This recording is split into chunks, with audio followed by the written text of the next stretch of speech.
साथियों, स्वागत करते हैं आईएएस पीसीएस वॉरियर्स में। और आज एक important topic current and IR का लेके आया है, करंट अफेयर्स एंड आईआर का, जिसमें हम लोग कॉप 30 के बारे में बात करेंगे, कॉन्फ्रेंस ऑफ पार्टीज 30 के बारे में बात करेंगे। ये बड़ा इंपॉर्टेंट है, इसका बेसिक देखेंगे और इस बार क्या क्या हुआ है, क्या क्या इसकी कमियां रही। चाहे आप 17th बीपीएससी इंटरव्यू देने जा रहे हो, चाहे 71st बीपीएससी मेंस देने जा रहे हो, या फिर आप किसी भी एग्जाम का प्रीलिम्स का एग्जाम देने जा रहे हो, सबके लिए इंपॉर्टेंट है ये टॉपिक। ठीक है, तो चलिए हम डिस्कस करते हैं इस टॉपिक को। और ये हमारा एक तरह से लाइव डिस्कशन टाइप का है। इस सेशन को देखने के बाद से आपको इस जो भी प्रश्न आएंगे आसानी से इस प्रश्न को आप डील कर लीजिएगा। तो चलिए सेशन को स्टार्ट करते हैं। जो लोग भी नए होंगे चैनल को सब्सक्राइब करके चैनल से जुड़ जाइए और टेलीग्राम ग्रुप का लिंक डिस्क्रिप्शन में होगा, ज्वाइन करिएगा। साथ में हमारा आज से आपका मतलब कि कल से 30 तारीख से आपका और बैच नया स्टार्ट हो रहा है 71st बीपीएससी के लिए। मेंस का बैच है आपका, मेंस आंसर राइटिंग प्रोग्राम है, जिसमें आपको यही इसी तरह के सेशन आपको प्रोवाइड कराए जाएंगे। हर वीक में आपका टॉपिक कवर किया जाएगा, जिसमें टोटल 35 टेस्ट के माध्यम से पूरे कम्प्रिहेंसिव सिलेबस को हम लोग खत्म करने की कोशिश करेंगे। 30 नवंबर से स्टार्ट हो रहा है और ये फी जो है मात्र 1500 रुपये फी आपका कर दिया गया। इनरोल करने के लिए 91 17 16 63 47 पर आप व्हाट्सअप कर सकते हैं। और हमारे इंटरव्यू भी बैच में जुड़ने के लिए आप 91 17 16 63 47 पर व्हाट्सअप करिएगा, आपको डिटेल बता दिया जाएगा। इंटरव्यू बैच का आपको फीचर्स देख सकते हैं कि ऑनलाइन मोड में हिंदी इंग्लिश में होगा। वीकली कवर टॉपिक किया जाएगा, आपका जूम सेशन के माध्यम से आपके टॉपिक कवर किए जाएंगे। साथ में आपका पर्सनल मेंटरशिप हो गया, फुल सिलेबस कवरेज होगा आपका 35 टेस्ट के माध्यम से। इसमें नोट्स प्रोवाइड किया जाएगा, साथ में आपका इवन के आपको ऐसे के भी नोट्स प्रोवाइड किए जाएंगे, answer writing, rank list, toppers, copy, model answer. और सैटरडे संडे टेस्ट आपका 7 बजे शाम में आयोजित किया जाएगा। ठीक है, तो चलिए आप इनरोल करना चाहते हैं तो 91 17 16 63 47 पर व्हाट्सअप करके जुड़िएगा। और ऐसे आपका ईयर के सेशन उसमें लाजवाब होते हैं। अगर इससे पहले वाला एक वीडियो नहीं देखे होइएगा तो उसमें G20 हो गया, आपका SCO हो गया, क्वाड हमने कराया है, उसको आप जाके देख सकते हैं। चलिए सेशन को स्टार्ट करते हैं कि कॉप कॉप की जो अवधारणा है, कॉप का जो कंसेप्ट है, COP जिसे कहा जाता है, कॉन्फ्रेंस ऑफ पार्टीज, सबको पता है। ये क्यों आया और कब से आया, किसी को पता है? जी सर, ये पेरिस समझौते के तहत आया सर। और जो जलवायु वित्त प्रबंधन को लेकर। पेरिस समझौता कब हुआ? सर 2015 में सर। तब कॉप की अवधारणा आई। ये पृथ्वी सम्मेलन से आया था 1992 में। कुछ भी सर बोलते जा रहे हैं। 1992 के रियो जो समिट पृथ्वी से सम्मेलन आया था। 1992। सर 1992 में रियो डी जेनेरियो समिट हुआ था उसमें। सर उससे जब आया सर। यूएनएफसीसी का गठन हुआ तब से तो कॉप की अवधारणा आई कॉप है। की कॉप की बात कर रहे हैं ना आप, सुनिए। हाँ, सही कह रहे हैं आप लोग। कॉप की जो बात कर रहे हैं ना, इस कॉप से लगातार इंटरव्यू में प्रश्न पूछे गए हैं। और ये सेशन ऐसा होगा कि ना केवल आपके इंटरव्यू में, आप चाहे यूपीएससी का भी कोई एग्जाम अगर दे रहे होंगे, या यूपीएससी भी अगर दे रहे होंगे इस साल, ठीक है, वहां आपके प्रीलिम्स में भी क्वेश्चंस अगर आते हैं, आपके बीपीएससी के मेंस में भी क्वेश्चंस आते हैं, या फिर किसी भी मेंस में क्वेश्चन आते हैं, तो अच्छी तरह से इस क्वेश्चन को लिख लीजिएगा। इतना डीप में इसमें हम लोग जाएंगे, क्योंकि बीपीएससी में लगातार, यहाँ इंटरव्यू में लगातार, इवन की एडिटेरिया वाले प्रवीण सर का भी नाम सुना होगा, उनसे भी आपको UNFCCC का फुल फॉर्म पूछा गया था। 60-62 में मैं बात कर रहा हूँ, इंटरव्यू की बात कर रहा हूँ। ठीक है, उसके बाद से अभी कुछ दिन पहले फिर एक इंटरव्यू हुआ था 68 या 67 में, उसमें भी UNFCCC का फुल फॉर्म पूछा गया था। तो सबसे पहले कोई बताएगा कि हमको UNFCCC का फुल फॉर्म क्या होता है? United Nations framework convention on climate change. हाँ ठीक है, United nation framework framework convention on on climate climate change. Climate climate change. Change. FCCC का फुल फॉर्म होता है, काफी इंपॉर्टेंट है। ये आखिर में है क्या, इस प्रक्रिया में हम लोग थोड़ा सा घुसते हैं और आपको पीछे का बेसिक बताते हैं। एक्चुअली हुआ क्या, देखिए, आपको सारी चीजें स्टोरी की तरह समझ में आएंगी। 1990 का साल था और 1990 के साल में एक रिपोर्ट पब्लिश हुआ। ठीक है, उस रिपोर्ट में क्या हुआ कि बताया गया कि पूरा दुनिया जो है, पूरा जो हमारा अर्थ है, हमारा पृथ्वी जो है, 2035 में क्या हो जाएगा, समाप्त हो जाएगा। यानी कि 2025 चल रहा है, आज से 10 साल बाद, उस समय से तो ज्यादा दिन था, हमारा पृथ्वी क्या हो जाएगा, समाप्त हो जाएगा। तो पूरे विश्व में क्या हुआ, एक तरह से हड़कंप मच गया था उस समय। शायद ये स्टोरी किसी को पता था क्या? Yes sir. जी हाँ, तो सर। उसी समय यूनाइटेड नेशन का आपने नाम सुना होगा, तो यूनाइटेड नेशन असेंबली जो है, उसके द्वारा एक नोटिस आता है, और 1992 में सारे देशों को क्या किया जाता है, बुलाया जाता है। ठीक है, 1992 में बुलाया जाता है, और कहाँ पर? Rio de Janeiro. ब्राजील के Rio de Rio de Janeiro Janeiro. में बुलाया जाता है। इसको क्या नाम दिया जाता है हम लोग? रियो अर्थ समिट इसका नाम दिया जाता सम्मेलन। है, यानी पृथ्वी अर्थ सम्मेलन। सम्मेलन। हाँ, रियो सम्मेलन इसलिए कहा जाता है क्योंकि ये रियो डी जेनेरियो में आयोजित किया गया था, इसीलिए इसको वहां पे नाम पे क्या कहा जाता है, इसको अर्थ समिट भी कहा जाता है। रियो डी जेनेरियो है कहाँ पे? ब्राजील ब्राजील हाँ, ब्राजील ब्राजील में। और ब्राजील इस में बार है सर। कॉप 13 हुआ है, वो कहाँ पे हुआ है? ब्राजील में ही सर, बेलम जो हुआ ब्राजील है, है। ब्राजील में हुआ है। ठीक है, तो इसीलिए इंपॉर्टेंट है ये। तो यही 1992 में आया, और 1992 में ही क्या हुआ, UNFCCC का क्या आया, ये कंसेप्ट आया, और इस पे लोग हस्ताक्षर किए। मतलब ये चीजें समझिए है क्या एक्चुअली। तो इवन FCCC पे सिग्नेचर किया गया, और उस सिग्नेचर में ऐसे कहा गया कि समय समय पर विश्व के सभी देश जलवायु परिवर्तन या फिर पर्यावरण को लेके हम लोग क्या करेंगे, मिलेंगे, इस पे वार्ता करेंगे कि क्यों हो रहा है। ठीक है, और अगर क्यों हो रहा है तो इसका निदान क्या हो सकता है, किस तरह से हम इसको निदान इसका कर सकते हैं, इस पे हम लोग क्या करेंगे, डिस्कशन करने के लिए क्या किया गया, सम्मेलन बुलाया गया। ठीक है, बारी बारी से कहा गया कि बुलाया जाएगा। लेकिन इसका पहला सम्मेलन जो था 1995 में हुआ। कहां पर हुआ था, कोई बताएगा? बर्लिन में। Berlin Berlin Berlin Germany. Germany में बर्लिन में। 1995 में हुआ था। और उसको नाम दिया गया क्या, COP1 नाम दिया गया। क्लियर है? और COP जी 1 सर। से आज 1995 से लेकर 2025 तक कुल कितने साल हो गए, 30 वर्ष हो गए। अगर जुड़िएगा मतलब 95 इंक्लूड करके तो कितने साल हो जाएंगे, 31 साल हो जाएंगे। और निरंतर हर वर्ष क्या किया जाता है, इसका सम्मेलन आयोजित किया जाता है। और ये 30 31 इसलिए दिख रहा है, ऐसा नॉर्मली 30वां ये सम्मेलन है। क्यों? क्योंकि एक बार ये नहीं हुआ था। कब नहीं हुआ था? कोविड-19 के कोविड टाइम 2020 में। में। 2020 में कोविड के समय इस सम्मेलन का आयोजन नहीं किया गया था। और ये 30वां सम्मेलन है, इसका 30वां क्या है, संस्करण है। इसीलिए हम इसको नाम क्या देते हैं, COP1 से लेकर अब क्या हो गया, COP30 हो गया। तो COP30, मुझे लग रहा है कि इसका ऐतिहासिक पृष्ठभूमि समझ में आपको आ गई कि कैसे कॉप का निर्माण हुआ। ठीक है, अब आप देखिएगा कि इसकी इस कॉप में आपको एक आता है, COP21 आता है, आपने सुना होगा, पेरिस जलवायु समझौता 2015 में जो किया गया था, काफी इंपॉर्टेंट है। ठीक है, तो ये इंपॉर्टेंट है। अच्छा, पेरिस जलवायु समझौता में देखिए कई चीजें उसमें बताई जाती है कि जो हमारा औद्योगिक वर्ष है, औद्योगिक वर्ष से पहले के वर्ष से तापमान को 1.5 से 2 डिग्री सेल्सियस तक सीमित करना, ये सारी आपने पढ़ा होगा ना। ये क्या फैक्ट है, लेकिन ये क्या है, कोई हमको समझाएगा कि ये एक्चुअली है क्या। हम आएंगे अपने टॉपिक पे भी, जो हम लोग इसमें डिस्कशन करेंगे। कोई हमको बताया तो क्या कहता है वो, औद्योगिक वर्ष से मतलब अभी तक क्या करके अपने तापमान को 1.5 डिग्री सेल्सियस तक हम बढ़ने देंगे, ये क्या है ये, और क्या स्टैंडर्ड माना जाता है औद्योगिक वर्ष, मतलब इंडस्ट्रियल ईयर का मतलब क्या होता है ये? सर पूरे एक आदमी को बताया। इंडस्ट्रियल रेवोल्यूशन है सर। और इसमें कुछ जो ये समय कहा समय गया था बताइए कि हमको, उस समय जितना मोटा भी मोटी एक डिग्री समय, सेल्सियस रहा मोटा हो मोटी एक उससे समय लेकर के बताइए। अभी तक, उससे लेकर के 1990 अभी से। तक 2 डिग्री सेल्सियस से ज्यादा हम लोग नहीं बढ़ने देंगे टेम्परेचर को, और कोशिश करेंगे कि 1.5 डिग्री ही रहे। हाँ, लेकिन उसमें देखिए एक्चुअली क्या, हाँ बिल्कुल, साइबिन करके इनका बिल्कुल सही आंसर आ रहा है। मैं यही सुनने की कोशिश कर रहा था। 1850 जो है ना, 1850 से लेकर 1900 तक लगभग मानिए, यही कहा जाता है इंडस्ट्रियल ईयर कहा जाता है, औद्योगिक हमारा वहीं से इंडस्ट्री का ज्यादा क्या हुआ, रेवोल्यूशन हुआ एक तरह से। तो वही इसका स्टैंडर्ड माना गया है। यानी कि 1850 से लेकर लगभग अभी तक क्या करेंगे कि, यानी कि 1850 में जो हमारा टेम्परेचर था और अभी का जो टेम्परेचर है, वो क्या करेगा। अगर सपोज करिए कि 1850 में हमारा टेम्परेचर, एक एग्जांपल दे रहा है आपको, 17 डिग्री सेल्सियस रहा। ठीक है, तो 17 डिग्री सेल्सियस रहा तो हमारा क्या लक्ष्य रहेगा, अभी हमारा टेम्परेचर कितना रखेंगे, मैक्सिमम कितना तक कर सकते हैं हम अपना, 18.5 डिग्री सेल्सियस कर सकते हैं। कंसेप्ट समझ में आया ना? इसका जी मतलब यही होता है, यही टारगेट इनका था।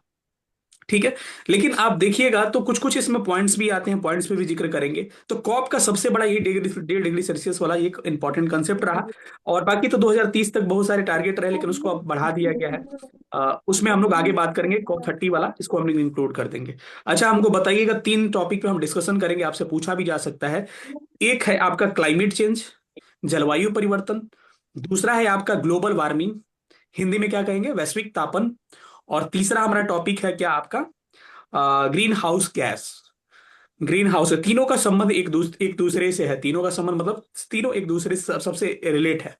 अब हमको कोई समझाएगा कि कैसे, मतलब क्या है ग्रीन हाउस गैस, क्या है ग्लोबल वार्मिंग शॉर्टकट में, और क्या है ये climate change. Sir, green house gas एक ऐसा गैस है जो पृथ्वी हम्म। के जो ऊष्मा को है जो ट्रैप करता है। और ठीक है। तापमान को बढ़ाने में ये तापमान को हाँ, बढ़ाने में कहने का जो मतलब कि वो आ जाता है लेकिन रिटर्न करता है तो कंबल की रिटर्न तरह नहीं कर क्या पाता करता है, है। वो ब्लैंकेट की जी तरह व्यवहार करता है, रिटर्न नहीं कर पाता है, जिससे हमारा क्या होता है, इन्वायरमेंट का टेम्परेचर हमारा जो पृथ्वी का क्या हो जाता है, बढ़ जाता है। बढ़ जाता है, इसी अच्छा, कारण कोई ग्लोबल बताएगा कि हाँ इसके बाद की प्रक्रिया बताइए। इसी ये तो हो गया ग्रीन हाउस गैस जो बढ़ाते हैं। इसी के कारण ग्लोबल सर वार्मिंग क्या है? ग्लोबल वार्मिंग हो यही जो जाता है, टेम्परेचर जो इंक्रीज हो रहा है इसी टेम्परेचर को सब बढ़ता है। ग्लोबल वार्मिंग कहते हैं। बिल्कुल बिल्कुल, बहुत बढ़िया जवाब दिया। देखिए क्या है, ग्रीन हाउस गैस, कुछ गैसेस ऐसी होती है हमारे इन्वायरमेंट में, जैसे CO2 का नाम आपने सुना होगा, मीथेन का नाम सुना होगा, कि जो हमारा हिट होता है ना, हिट को क्या करता है, ये वापस जाने नहीं ट्रैप देता कर है। लेता है। आपने पढ़ा होगा ज्योग्राफी में कि इतना परसेंट हिट क्या करता है, वापस रिटर्न कर जाता है हमारे अर्थ से टकराने के बाद से। लेकिन कुछ कुछ गैसेस ऐसे हैं जिसको रोक के रखता है हमारे हिट को। इसमें आपने नाम सुना होगा, CO2 हो गया, CH4 हो गया, नाइट्रस ऑक्साइड, बहुत सारे गैसेस इसमें आते हैं। तो इन्हीं गैसेस को क्या कहते हैं, जो रोक के रखते हैं, इनको कहते हैं ग्रीन हाउस गैस। ठीक है, Yes. 51% वही। अब बात आती है ग्रीन हाउस, यही ग्रीन हाउस गैस जब रहेगा तो हमारा जो हिट होगा वापस नहीं जाएगा, तो फिर क्या होगा, हमारा जो ग्लोबल वार्मिंग। अर्थ का तापमान, टेम्परेचर जो है ग्लोबल बढ़ जाएगा। वार्मिंग। ऐसे कहा जाता है कि हमारे पृथ्वी का जो टेम्परेचर होता है 14 डिग्री सेल्सियस होता है। एक स्टैंडर्ड मैं आपको बता दूं कि हमारा अर्थ का जो टेम्परेचर होता है 14 डिग्री सेल्सियस होता है। और इन गैसों के कारण जब टेम्परेचर बढ़ जाता है तो इस प्रक्रिया को हम क्या कहते हैं, वैश्विक ग्लोबल तापन वार्मिंग। या फिर ग्लोबल वार्मिंग के नाम से इंडिकेट करते हैं। जब ग्लोबल वार्मिंग होगा तो हमारा जो मौसम की दशाएं हैं, मौसम की परिस्थितियां हैं, सब कुछ क्या हो जाएंगी, बदल चेंज हो जाएंगी। जाएंगे। असमय वर्षा होने लगेगा, सी लेवल बढ़ने लगेगा, आपका ग्लेशियर पिघलने लगेगा। इसी को क्या कहते हैं हम लोग, क्लाइमेट चेंज, जलवायु परिवर्तन कहा जाता है। मुझे लग रहा है कि शॉर्टकट में सारी चीजें आपको क्लियर हो गई, क्योंकि ये टॉपिक कर रहे हैं तो ये चीजें जानना जरूरी है, क्योंकि बहुत सारे लोगों को ये टॉपिक पता नहीं होगा। अब हम आते हैं कि ये आपका जो COP30 हुआ है, आपने कहा कि बेलम ब्राजील में हुआ है। ठीक है, और ये अगर ब्राजील में हुआ है तो कोई बताएगा कि कब से कब तक हुआ है?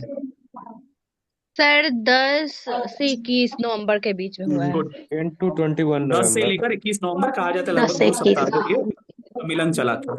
ठीक है, और इसमें आप देखिएगा तो हिंदू में एक आर्टिकल भी पब्लिश हुआ था। वहां के जो राष्ट्रपति है, कोई राष्ट्रपति का नाम बताएगा हमको?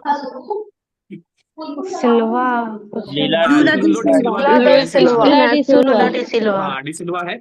तो उन्होंने खुद अपना इसका जो कह सकते हैं ना कि जो भी बेलम डिक्लेरेशन था, जैसे कि इससे जो भी घोषणाएं की गई उसको बेलम डिक्लेरेशन के नाम से जाना जाता है। ठीक है, इसमें जो भी घोषणाएं की गई, ठीक है, तो उसमें एक अपना खुद का ये अपना कह सकते हैं कि एडिटोरियल इनका आया हुआ था द हिंदू में। ठीक है, आप अगर देखे होंगे, हमने भी देखा था कि काफी इंपॉर्टेंट था और काफी उन्होंने अच्छी बातें उसमें कही थी। तो हम लोग बात करेंगे जो इसमें बिंदुओं पे बात किया गया है ना, ठीक है, तो ये बड़ा इंपॉर्टेंट है कि इसमें किन किन बिंदुओं पे बात करना है। आपको लगेगा कि इतना कॉम्प्लिकेटेड पॉइंट कैसे याद होगा, लेकिन घबराने की जरूरत नहीं है, उस पॉइंट को समझाना मेरा काम है। बाकी आगे जितने टॉपिक होते जा रहे हैं उसका नोट्स ग्रुप में चला जाएगा, थोड़ा सा समय देना पड़ेगा आपको, तो ज्यादा परेशान होने की जरूरत नहीं है। शुरुआत करते हैं हम लोग बेलम डिक्लेरेशन के बारे में।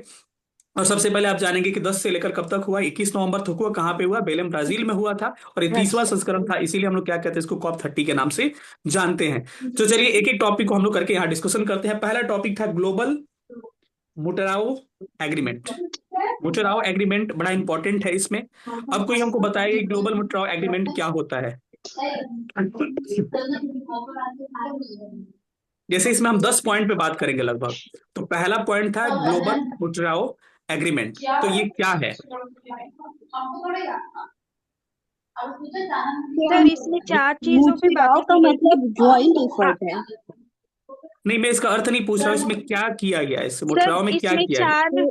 इसमें 4 चीजों पे फोकस किया गया था। एक जी आर्टिकल बिल्कुल। 9 जो है पेरिस एग्रीमेंट के अंतर्गत, उसको इम्प्लीमेंट करने की बात की गई है। और दूसरा ये है बिल्कुल। कि यूरोपियन कंट्रीज आर्टिकल जो है, आर्टिकल 9 क्या है पेरिस एग्रीमेंट का? 9 सर किस तरीके से फाइनेंशियल अ, हेल्प देना हाँ, डेवलपिंग जो भी कंट्रीज हमारा को। अंडर डेवलपिंग कंट्री है और डेवलप्ड कंट्री है, विकसित देश विकासशील देश, आपको पता होगा जो देश विकसित हो चुके हैं उनको कहा जाता है विकसित देश, और विकासशील जो अभी प्रगति पे है, विकास कर रहे हैं। तो ये कहा गया कि मतलब कि ये तो प्रगति कर चुके हैं।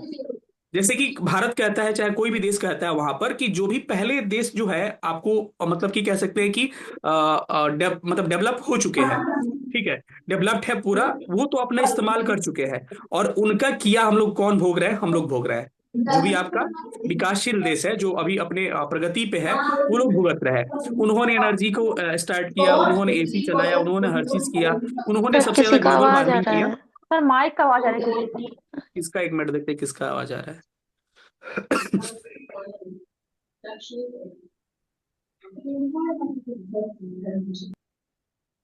हो गया ना? अब इनका माइक ही बंद कर दिए। चलिए, तो हाँ, तो देखिए मोटा मोटी इसमें 4 बिंदु थे, जो भी मोट्राओ ये एग्रीमेंट था, लेकिन मैं मोटा मोटी बता देता हूँ कि इसमें क्या चीजें थी। आवाज आपको जा रही है ना? जी जी सर। सर। हाँ, एक ही आदमी का बंद हुआ, बस मैं ही चाह रहा हूँ। देखिए, इसका मतलब ये था ना कि जब भी कोई पूछे मेट्रो एग्रीमेंट में क्या हुआ, तो ज्यादा आपको जानने की जरूरत है। बस ये जानिए कि हम कहते हैं ना कि नेता लोग वादा करते हैं कि हम आएंगे 5 वर्षों के बाद, हम आएंगे तो क्या करेंगे, ये कर देंगे, वो कर देंगे, ये कर देंगे। अब पता चलता है 5 साल में कुछ भी नहीं हुआ। तो बस यही बात है, मोन्ट्रियल एग्रीमेंट में यही कहा गया कि हम लोग हर हर वर्ष आते हैं, और हर वर्ष आते हैं तो कहेंगे इतना बिलियन दे देंगे, उतना बिलियन दे देंगे, इतना गीगावाट सोलर एनर्जी कर देंगे, इतना गीगावाट रिन्यूएबल एनर्जी कर देंगे। होता कुछ भी नहीं है। ठीक है, तो मतलब इन्होंने ये कहा कि जो घोषणाएं हम करते हैं ना, तो घोषणाओं पे फोकस ना करके हम क्या करें, इंप्लीमेंटेशन पे फोकस करें। समझ रहे हैं ना कि जो तरह तरह की बातें करते हैं कि ये कर देंगे, वो कर देंगे, उसमें ये बातें ना करके क्या करें, हम इसको जमीनी स्तर पे करने की कोशिश करें। यही क्या है, मोन्ट्रियल एग्रीमेंट है। इसमें 4 पॉइंट्स वगैरह थे। एनडीसी आईएनडीसी की भी बात की गई थी, ट्रेड का भी बात किया गया था, यूरोप का, और एक दो पॉइंट और था, वो ज्यादा इंपॉर्टेंट आपके लिए नहीं है। तो पहला पॉइंट यही जानिएगा, मोन्ट्रियल एग्रीमेंट रहा। दूसरा पॉइंट इंपॉर्टेंट है, इसी के तहत एक प्लेटफॉर्म लॉन्च किया गया, मोन्ट्रियल प्लेटफॉर्म लॉन्च किया गया। इस प्लेटफॉर्म के अंतर्गत क्या किया जाएगा कि आपको ट्रैक किया जाएगा। समझ रहे हैं ना कि मानिए कि अगर आपका आपने कह के चला गया, आप यहां से कह के चले गए कि हम ये कर देंगे, वो कर देंगे, या फिर आके कहते हम ये कर दिए हैं, तो एक्चुअल पता चलना चाहिए ना आपको। कोई कोई तो मेजरमेंट वाला ये होना चाहिए, प्लेटफॉर्म होना चाहिए जो मेजर करे कि किस देश ने क्या क्या इसमें इंप्रूवमेंट किया है। भारत कह दिया कि 2030 तक हम क्या करेंगे, 500 गीगावाट सोलर एनर्जी को डेवलप करेंगे। यूरोप ने कुछ और कर दिया, 2070 तक जीरो एमिशन की बात हम करते हैं, शून्य कार्बन उत्सर्जन की बात करते हैं। और देश 2050 तक कई देश में बात करते हैं, 2060 तक कई देश बात करते हैं। लेकिन एक्चुअल इसको ट्रैक करने के लिए कुछ चाहिए ना, कि आपने क्या किया अभी तक। ठीक है, तो यही एक ट्रैकिंग प्लेटफॉर्म बचा। इस ट्रैकिंग प्लेटफॉर्म का नाम ही रख दिया गया क्या, मोट्राओ ट्रैकिंग प्लेटफॉर्म। ठीक है, तो ये आपका क्या हुआ, दूसरा पॉइंट रहा। तीसरा एग्रीमेंट हुआ था, तीसरा एग्रीमेंट हुआ था, एक कहा जाता है जेटीएम। जेटीएम का ही दूसरा नाम है क्या, बैम, BAM। जेटीएम का मतलब हो गया जस्ट ट्रांजिशन मैकेनिज्म। ठीक है, और इसी इसी को दूसरा नाम दिया गया बैम। बैम का मतलब क्या हो गया, बेलम एक्शन मैकेनिज्म। ठीक है, तो ये जीटीएम और बेलम एक्शन मैकेनिज्म ये क्या है, कोई बताएगा हमको? Yes sir. सर जे हेलो। फीमेल बोल रहे, गुलफशान जो भी है, आप बताइए। Yes sir. सर जेटीएम का बेसिकली ये कॉन्सेप्ट है कि अगर कोई जैसे वर्कर्स है, इंडियन वर्कर्स ही है कोई, और वो अभी माइनिंग में या फिर फैक्ट्रीज में काम कर रहे हैं, तो हम लोग का एक ये है कि फॉसिल फ्यूल से हम लोग को ट्रांजिट करना है रिन्यूएबल एनर्जी की तरफ। तो अगर हम लोग रिन्यूएबल एनर्जी को अडॉप्ट करते हैं, तो वर्कर्स को चाहिए होगा कि अगर हम मतलब उनकी जॉब खतरे में हो सकती है, तो हाँ हम बिल्कुल, ऐसा हम कर समझ गए, सकते हम हैं। समझ, हाँ समझ गए। कहने का मतलब इनका यही है कि जेटीएम जो है, इस जेटीएम या फिर बैम जो कह रहे हैं, इसका मतलब यही होता है कि अगर हम बार बार एक बात का डिस्कशन कर रहे हैं कि हमारा जो इकोनॉमी होगा, क्या होगा हमारा इकोनॉमी, ग्रीन इकोनॉमी होगा। कहते हैं ना ग्रीन इकोनॉमी, मतलब जो भी हमारे यहाँ एनर्जी पैदा होगी, वो क्या होगी, प्रदूषण रहित होगी, यानी कि उसमें क्या होगा, प्रदूषण नहीं होगा। या फिर हम कहते हैं कि हम सीधे फॉसिल फ्यूल, जीवाश्म ईंधन से कहाँ चले जाएंगे, हम लोग सोलर एनर्जी पे चले जाएंगे। फॉसिल फ्यूल से हम क्या कहाँ चले जाएंगे, हम इलेक्ट्रिक व्हीकल, डीजल से हम सीधे इलेक्ट्रिक व्हीकल पे चले जाएंगे। जब इतना कुछ होगा, तो कुछ नुकसान भी तो होगा ना उधर। कह सकते हैं कि पहले एनटीपीसी कहता था कि कोयला से हम क्या करेंगे, विद्युत उत्पादन करेंगे। अब वो कहेगा कि हम ग्रीन एनर्जी से क्या करेंगे, विद्युत उत्पादन करेंगे। तो जो कोयला से जो विद्युत उत्पादन होता था, तो उसमें कुछ एम्प्लॉय थे ना। तो कहने का मतलब कि उस कर्मचारी का, एम्प्लॉय का क्या होगा, नुकसान होगा ना, जो भी हमारे वर्कर्स हैं, वर्कर्स का ही। ठीक है, क्योंकि एक तो उनका जॉब का खतरा, क्योंकि आप फॉसिल फ्यूल से किधर मूव कर रहे हो, आप ग्रीन एनर्जी की तरफ मूव कर रहे हो, तो एक तो उनके जॉब का खतरा, दूसरा चीज की मतलब कि तो उनके लिए क्या किया गया, असिस्टेंस दिया गया है कि क्या, कि इनको क्या किया जाएगा, या तो स्किल्ड किया जाएगा, मतलब इनको हम क्या करेंगे, स्किल्ड करेंगे, इनको कौशल सिखाएंगे और उनके जो नया हमारा इकोनॉमी बन रहा है उसके काबिल बनाएंगे, या फिर हो सकता है किसी ना किसी तरह से इनको हम पैसा से या किसी तरह से हम क्या करेंगे, हेल्प करेंगे। इसी को कहा जाता है बैम कहा जाता है। क्लियर है सबको?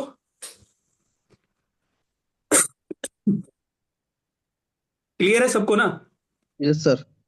ठीक है, तो हमने अभी तक क्या देखा, ग्लोबल मोटराओ एग्रीमेंट देख लिया, उसके बाद से ग्लोबल मोटराओ प्लेटफॉर्म देख लिया, और तीसरा हमने क्या देखा, हमने तीसरा देखा जेटीएम यानी कि जस्ट ट्रांजिशन मैकेनिज्म, यानी इसको एक और नाम से जानते हैं कि वॉल्यूम एक्शन मैकेनिज्म, बैम के नाम से जानते हैं। तो 3 पॉइंट हमने कवर कर लिया। चौथा पॉइंट था हमारा कि ग्लोबल इंप्लीमेंटेशन इसका नोट एक्सीलेटर मिल and Belem mission to 1.5 degree Celsius. इसका ठीक नोट है, मिल रहा है सर। आगे चल के इसका नोट्स हम सारा दे देंगे, घबराने की बिल्कुल जरूरत नहीं है। जितना टॉपिक हम कहे ना, हम टॉपिक ही हमको याद है, 7-8 टॉपिक जो भी है उस पे आपका नोट्स मिल जाएगा। ठीक है, तो ये जो मैंने एक बात कहा, आपने सुना होगा कि global implementation accelerator and Belem mission 1.5 degree Celsius. देखिए, अब फिर वही बात का इंप्लीमेंटेशन की बात आई। इंप्लीमेंटेशन का मतलब क्या होता है, किसी चीज को हम क्या करें, कार्यवाही करना, मतलब किसी चीज को क्या करना, इंप्लीमेंट करना। तो इंप्लीमेंट में क्या हो गया कि ये लोग बार बार कहते थे कि 1.5 डिग्री सेल्सियस की बात, हमने अभी कहा था कि 1.5 डिग्री सेल्सियस की बात बार बार ये लोग रिपीट करते थे कि जो भी औद्योगिक वर्ष है हमारा 1850, वहां से लेकर अभी तक हम क्या करेंगे 2030 तक, अब टारगेट 2035 का रहा कि हमारा टेम्परेचर जो होगा 1.5 डिग्री सेल्सियस से ज्यादा क्या होगा, नहीं बढ़ेगा, इनका ऐसा कहना था। ठीक है, तो बार बार ये बातें कहते हैं, लेकिन क्या ये बातें अप्लाई हो पाती है? तो इन्होंने यही कहा इसमें 1.5 डिग्री सेल्सियस वाले में कि हम ऐसी चीजों को करेंगे। अगर हम बार बार एक बात कहते हैं कि हम 1.5 डिग्री सेल्सियस तक हम सीमित रखेंगे औद्योगिक वर्ष से अपना टेम्परेचर, तो ये बातें तो हम बार बार कहते हैं, लेकिन बातों को करने के लिए आपको होना चाहिए ना। आप कहिएगा हम आईएएस बन जाएंगे, हम एसडीएम बन जाएंगे, डीएसपी बन जाएंगे, लेकिन डीएसपी बनने के लिए, एसडीएम बनने के लिए पढ़ना तो पड़ेगा ना। अब ये नहीं कि पूरा आप कह के जा रहे हैं कि ये बन जाएंगे वो बन जाएंगे, देखिए तो टपरी पे चाय पी रहे हैं दिन भर आप। ठीक है, तो कैसे बनिएगा? तो वही बात रहा कि ये देश बार बार ये कहते हैं कि हम 1.5 डिग्री सेल्सियस तक तापमान को क्या करेंगे, सीमित रखेंगे औद्योगिक वर्ष 1850 से लेकर अभी तक। लेकिन क्या होता है, ये केवल कहने के लिए बातें रह जाती है। तो इसके लिए आप क्या कर रहे हैं, इसके लिए आप क्या कर रहे हैं, आपको क्या करना पड़ेगा, इसको बताना पड़ेगा कि 1.5 डिग्री सेल्सियस को कैसे आप क्या करिएगा, सीमित करिएगा। इसी को हम लोग नाम दिए, क्या नाम दिए इसको, global implementation accelerator and Belem mission 1.5 degree Celsius. ठीक है, अब अगला है एक पॉइंट आपका कि नेशनल एडेप्टेशन प्लान, इसको एनएपी कहा जाता है। क्या है, कोई बताएगा ये national adaptation plan?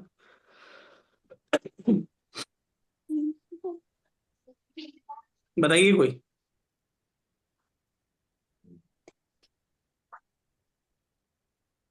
National adaptation plan NAP क्या है, सुनिए। एनएपी क्या है अब समझिए। जैसे आप लोगों को लग रहा है कितना पॉइंट सारा है, लेकिन हम सारे पॉइंट्स को जिक्र कर लेंगे तो आपको लिखना भी होगा कभी आंसर या बताना भी होगा, तो कंसेप्ट तो क्लियर है ना आपका। जैसे मैंने अभी कहा कि बैम के बारे में कहा कि बैम क्या है, पोर्टल क्या है, ठीक है, तो आपको तो पता चल जाएगा कि ये क्या है।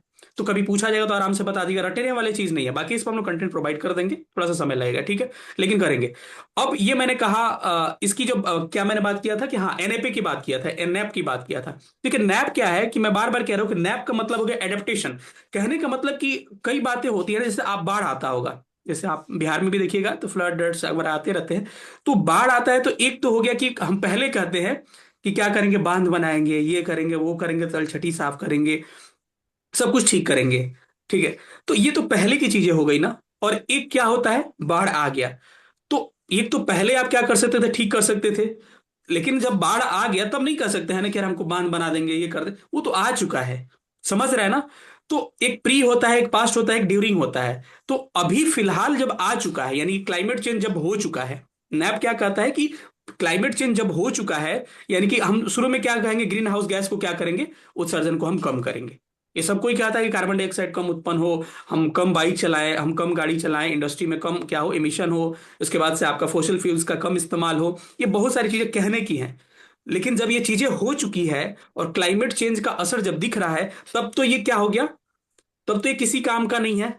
मतलब अब जैसे क्लाइमेट चेंज हो गया तो अभी क्या करिएगा, अभी फिलहाल में क्लाइमेट चेंज हो गया, ग्लेशियर पिघल रहे हैं, उसके बाद से सी लेवल बढ़ रहा है, उसके बाद से कहिए तो यहाँ पर बाढ़ आ रहा है, सूखा आ रहा है, बहुत सारी चीजें आ रही है। तो अब तुरंत के लिए तो नहीं कहिएगा ना कि एमिशन कम कर देंगे, ये कर देंगे, वो तो फिलहाल काम नहीं करेगा। तो यही एडेप्टेशन का मतलब होता है कि ये चीजें हो चुकी है, क्लाइमेट चेंज हो चुका है जब आपका, तो इसमें आप कैसे अपने आप को एडेप्ट करिएगा, अपने आप को कैसे क्या करिएगा समझाइए, मतलब कि अपने आप को कैसे एडेप्ट करिएगा, मतलब कि होता है ना कि जिस जिस चीज में रह रहा है उसमें कैसे ढलिएगा। तो अब ये लोग कहेगा कि मतलब हम क्या करेंगे, उस तरह से अपना प्लान बनाएंगे, उस प्लान को ये लोग बनाने की बात कहा कि एडेप्ट करने का। जैसे कि क्लाइमेट चेंज होगा तो आपको भी पता है कि फसल क्या होगा, हमारा प्रभावित होगा, जो भी हमारे क्रॉप्स है, आपका धान हो गया, गेहूं हो गया, इसका प्रोडक्शन प्रभावित हो गया। तो अब तो क्लाइमेट चेंज हो गया ना, तो अब कोई कहने से फायदा नहीं। तो अब हम क्या करेंगे, उसी में ऐसा निगरानी करेंगे, उसी में उसी तरह से हम बनाएंगे कि हमारा क्या हो, धान का, चावल का, इसका प्रोडक्शन क्या हो, आपका ठीक से हो सके। तो कहने का मतलब कि अडेप्ट करना उस चीज को, जो चीजें हो चुकी है उसमें उसको अडेप्ट करना, मतलब अब हो चुका है तो अब हम इसमें कैसे अडेप्शन कर सकें, यही आपका क्या था अगला पॉइंट था। इसको क्या कहा गया, नेशनल एडेप्टेशन प्लान यानी कि एनएपी कहा गया। और इसके लिए एक अलायंसेस भी बनाया गया था इसमें, कि इसके तहत क्या क्या हम काम कर सकते हैं। ठीक है, एक अगला है कि triple adaptation finance by 2030 compare to 2025 level. ठीक है, ये क्या है, मतलब कि अनुकूलन, हाँ हिंदी में अनुकूलन कहेंगे। अब अगला पॉइंट कहता है, आप बातों पे मत जाइए, अगला पॉइंट ये कहता है कि एडेप्टेशन के लिए, मतलब अनुकूलन के लिए, जैसे कि मानिए कि हम जलवायु परिवर्तन से लोग प्रभावित हो रहे हैं, हेल्थ प्रभावित हो रहा है, या फिर कह सकते हैं कि हमारा क्रॉप्स प्रभावित हो रहा है, या फिर जो भी जलवायु परिवर्तन से प्रभावित हो रहा है, तो उसको क्या करेंगे, उस पे जो हम खर्च कर रहे थे इससे निपटने के लिए, उस खर्च को हम 2025 से लेकर 2030 के बीच में क्या कर देंगे, 3 गुना कर देंगे। कहने का मतलब कि इन सब चीजों के, जलवायु परिवर्तन हो चुका है तो इन सब चीजों के निजात पाने के लिए अगर हम 100 रुपया खर्चा कर रहे थे 2025 में, तो अभी सबमिट हुआ है ना, तो 2025 से 2030 तक हम कितना खर्चा करेंगे, 100 रुपये का जब हम कितना खर्चा करेंगे, 300 रुपया खर्चा करेंगे। तो 3 टाइम्स कर दिया, एनएपी के एडेप्टेशन के लिए अब क्या कर दिया, अनुकूलन के लिए 3 टाइम्स कर दिया।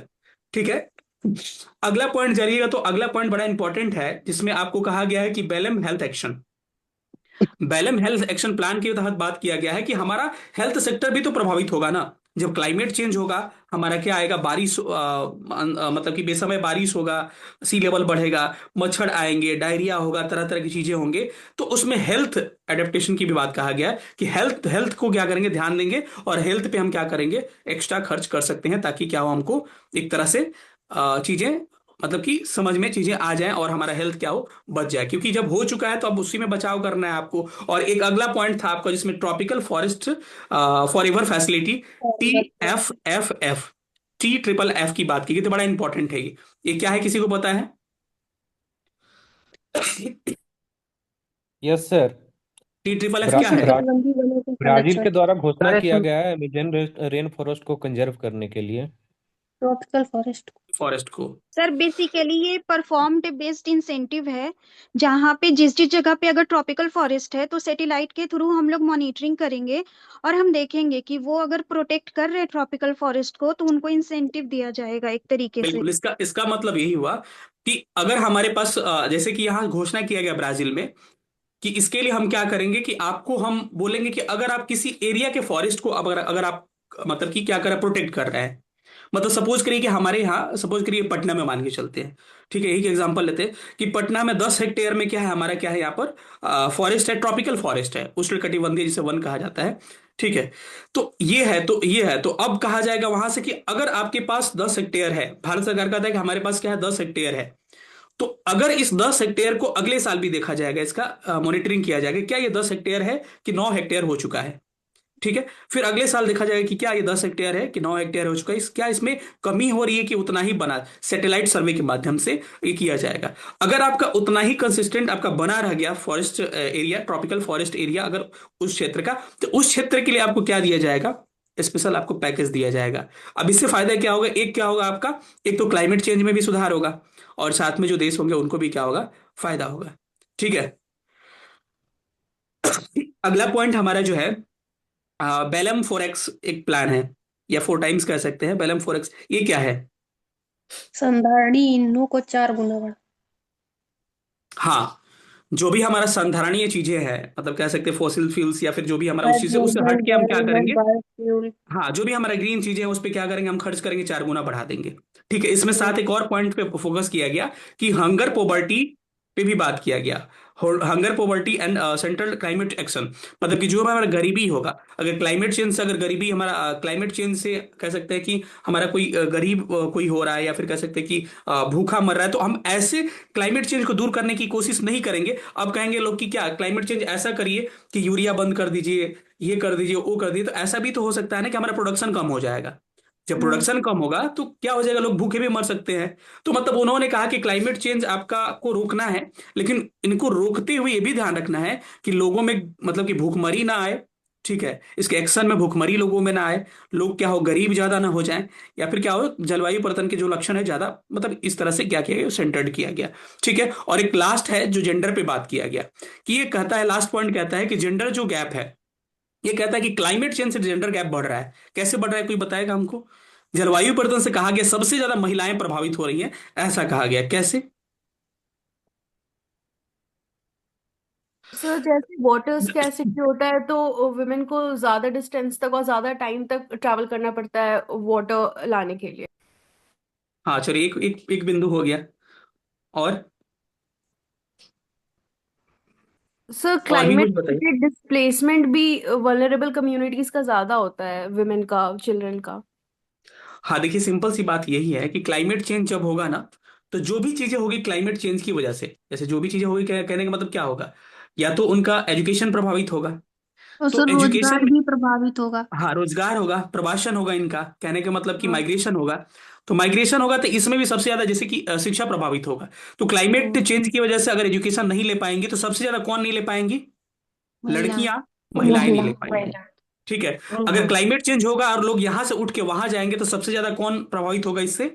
महिलाएं। महिलाएं। ठीक है, महिलाएं। अगर हेल्थ पे फर्क पड़ता है, अगर मानिए तबीयत किसी का खराब होता है, तो सबसे ज्यादा महिलाएं प्रभावित होगी, क्योंकि कहा जाता है क्योंकि हेल्थ इश्यूज उनके साथ बहुत सारी ज्यादा होती है, क्योंकि बहुत सारे उसमें फैक्टर होते हैं ना महिलाओं के हेल्थ के लिए। ठीक है, तो बहुत सारी चीजें, जैसे कि आप चले जाइए, स्कूल्स की बात करते हैं, तो स्कूल्स में भी अभी चले जाइए तो गवर्नमेंट स्कूल में प्रॉपर क्या है, आपका टॉयलेट नहीं है। और हैवी टॉयलेट तो कैसा टॉयलेट है, साफ सुथरा नहीं है, हाइजेनिक नहीं है, कह सकते हैं कि उनको क्या हो सकता है, एक तरह का नुकसान भी हो सकता है।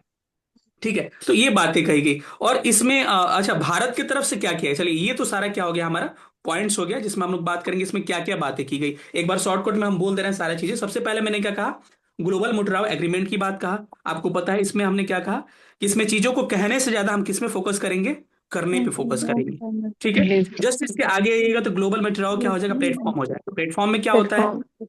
कि चीजें मॉनिटर की जाएंगी, कि जो आपने कहा क्या आप कर रहे हैं कि नहीं, कहाँ तक किया है, क्या एक्चुअल में हो रहा है कि नहीं। तो क्या हो गया, प्लेटफॉर्म हो गया।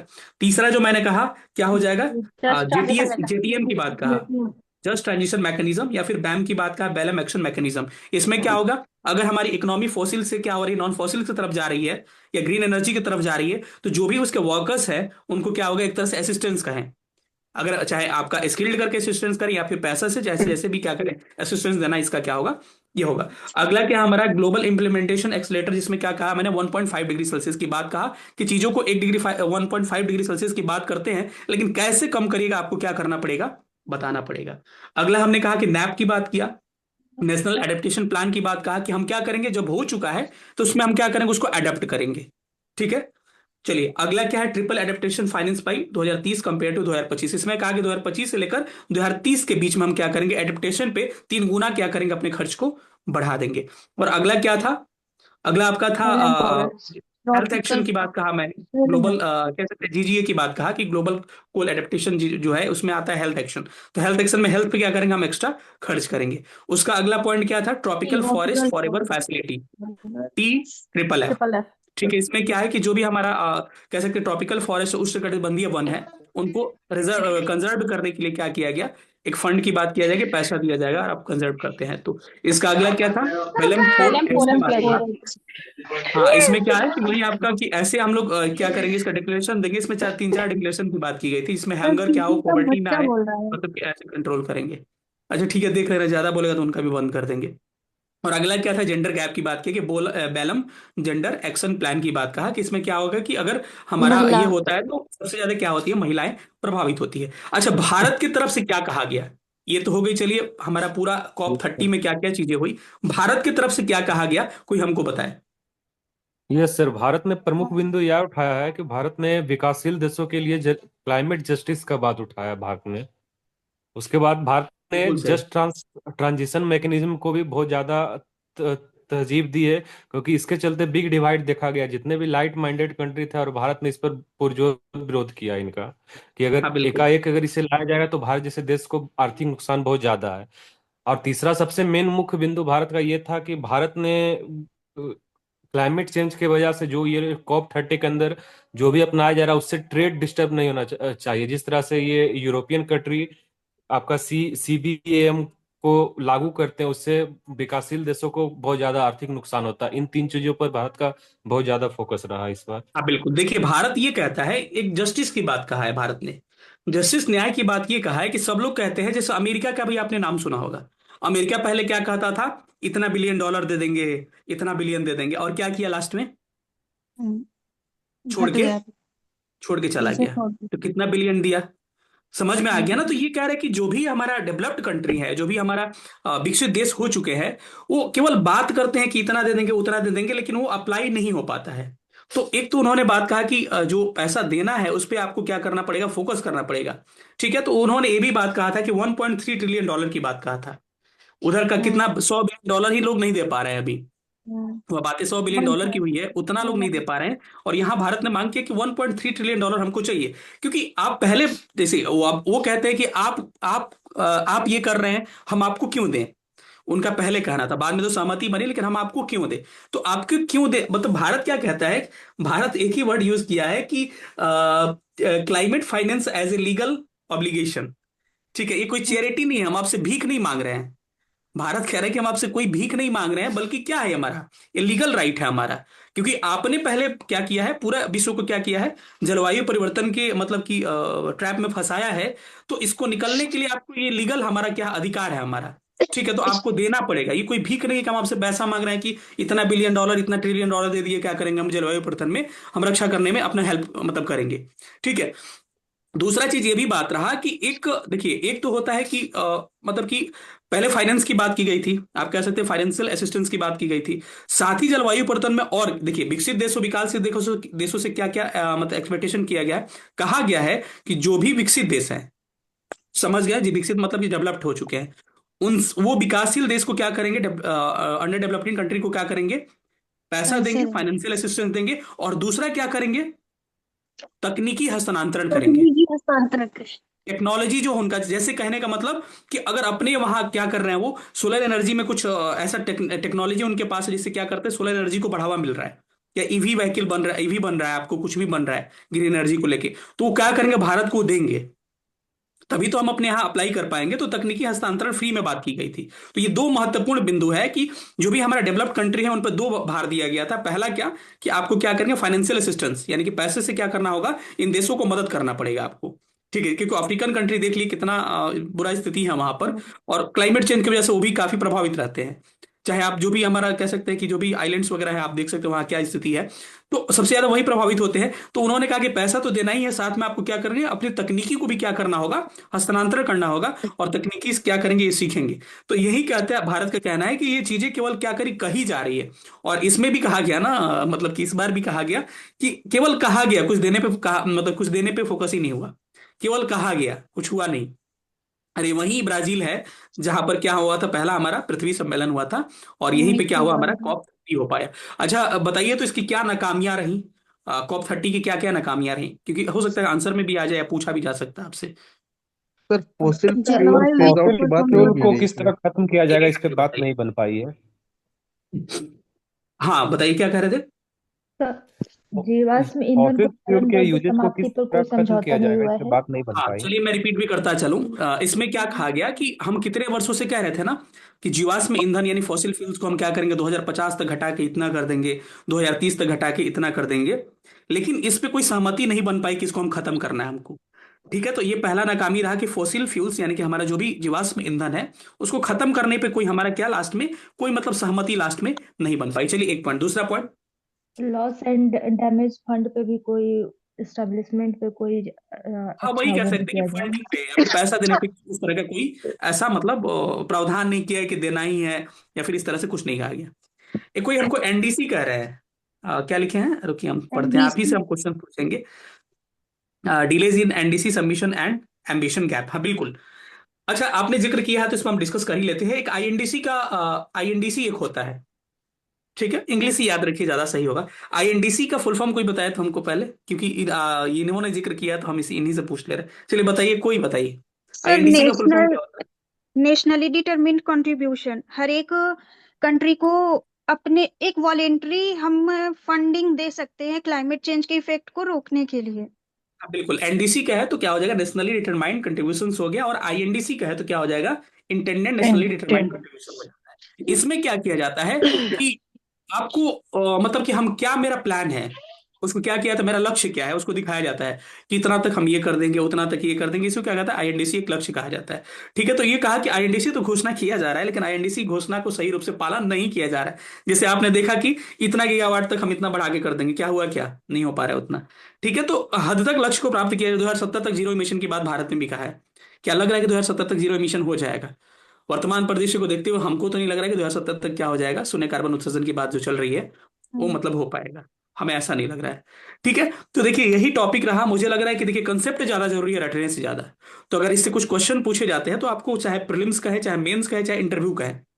मैंने एकल सिंगल स्पेसिफिकेशन इसलिए लिया क्योंकि इंटरव्यू में बहुत सारे सवाल पूछे जाने की संभावना है, क्योंकि ये नवंबर लास्ट में ही लगभग हुआ है, और आपको वहां से भी पूछ, बिल्कुल निगेटिव बोलना है, क्यों नहीं बोलना है।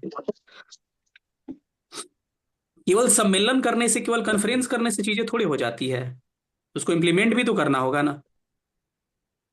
ठीक है, तो यहां सर से सवाल इनका आपके, कोई पीडीएफ नोट्स मिल सकता है? क्या कह रहे हैं। हाँ, मैंने तो पहले ही कई बार बोल सर दिया कि इनका कोई पीडीएफ नोट्स? जितना मैं टॉपिक करा रहा हूँ, लेकिन आप कहिए कि एकदम तुरंत आज मिल जाए, कल मिल जाए, तो कोशिश कर रहे हैं कि कल परसों तक आपका जो भी मुझे मैंने कराया, मुझे याद है G20 कराया है। ठीक है, उसके बाद से क्या कराया था जी, एसईओ कराया था, क्वाड कराया है, और एक क्या हो गया, एक बड़ा टॉपिक था आपका क्या, COP30 हो गया। इसके बाद हम क्या करेंगे, G7 करेंगे। G7 के बाद से ब्रिक्स और बिम्स्टेक भी साथ में कर लेंगे, और अगर कुछ उसमें छूटा सार्क वगैरह मिला तो उसको भी कर लेंगे। हाँ, यूएनएससी रिफॉर्म मैंने टॉपिक डाला था, लेकिन समय को देखते हुए आज वो नहीं हो पाएगा, तो मैंने उसको कैंसिल किया था बाद में चल के। ये बड़ा इंपॉर्टेंट है कि भारत का परमानेंट जो है मेंबर क्या यूएनएससी का होना चाहिए, क्यों नहीं होना चाहिए, क्या क्या कंडीशन फुलफिल होते हैं, इस पे हम लोग बात करेंगे एक दिन। क्योंकि एक दिन नहीं, मतलब 2-3 टॉपिक उस दिन करेंगे, क्योंकि यहां से सवाल इंटरव्यू में पूछे गए हैं। मैं देखा हूं कई बोर्ड मेंबर्स यूएनएससी से लगातार मतलब सवाल पूछे हैं, तो इस पर हम लोग डिस्कशन करेंगे। उम्मीद कर रहे हैं कि ये टॉपिक आपको समझ में आ गया होगा। किसी को दिक्कत, कोई परेशानी, ज्यादा थोड़ा सा बढ़ाइएगा, मतलब क्योंकि टेस्ट भी है आज, तो सबको देख कर चलना पड़ेगा। मुझे नहीं लग रहा किसी को परेशानी होगा। जितना टॉपिक कराते जा रहे हैं, करंट का सारा नोट्स हम प्रोवाइड करवा देंगे, ठीक है, उस पर हम लोग काम कर रहे हैं। बाकी ऑप्शनल वाले लोग जो भी हैं, थोड़ा डिले इसलिए होगा क्योंकि कल से एक और नया बैच स्टार्ट हो रहा है मेंस का, तो थोड़ा सा उन पे भी काम करना होता है, थोड़ा सा उसी में हम लोग क्या हो गए थे, इंगेज हो गए थे। बाकी आप पे लगातार आपका काम होगा, और आप परेशान मत होइए, हम कह रहे हैं कि हो जाएगा तो सब कुछ हो जाएगा। ठीक है, देखिए कंसेप्ट बड़ा जरूरी है किसी टॉपिक पे क्लियर होना। सर क्लास का टाइम 7 बजे से ही रखते हैं आपसे? 7 बजे से ही रहेगा, लेकिन अपने ग्रुप में पढ़ा, 7 नहीं 6:30 से रखिए ना, 7 से ठंडी का समय ज्यादा लेट हो जाता है, 6:30 से नहीं चलेगा। 6:30 से ही है सर। 6:30 से ही है, मैंने ग्रुप में मैसेज भी किया है। रीजन आज का ये रहा कि आज टेस्ट है 7 बजे से, मेंस का सैटरडे है, आज सैटरडे संडे को होता है, तो संडे को तो दिन में भी ले सकते हैं, कोई दिक्कत नहीं है, संडे है कल तो।